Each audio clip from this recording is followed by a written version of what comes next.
Hi అండి అందరికీ. ఎలా ఉన్నారు? బాగున్నారా? మాకు ఈరోజు 1 కేజీ పండుమిర్చి పికిల్ ఆర్డర్ వచ్చిందండి. దానికోసమని మేము 1 కేజీ పండుమిర్చి తీసుకున్నాము. వాటిని నీట్‌గా వాష్ చేసుకొని 2, 3 టైమ్స్ వాష్ చేసుకున్నామండి. ఎండకి కాకుండా గాలికి ఆ చెమ్మంతా పోయే వరకు ఆరబెట్టుకోవాలి.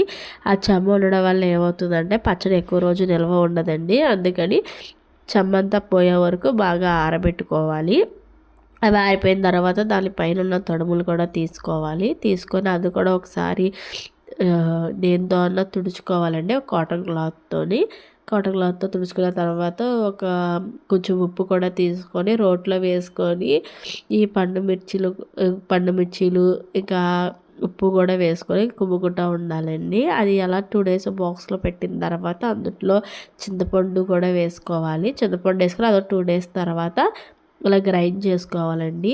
గ్రైండ్ చేసి అందులో వెల్లుల్లిపాయలు కూడా వేసుకోవాలి. దంచుకున్న వెల్లుల్లిపాయలు వేసుకున్న తర్వాత మరీ పేస్ట్‌లా కాకుండా ఇలా కొంచెం తొక్కలు తొక్కలుగా ఉండేలాగే ఆడుకోవాలండి చిల్లీస్.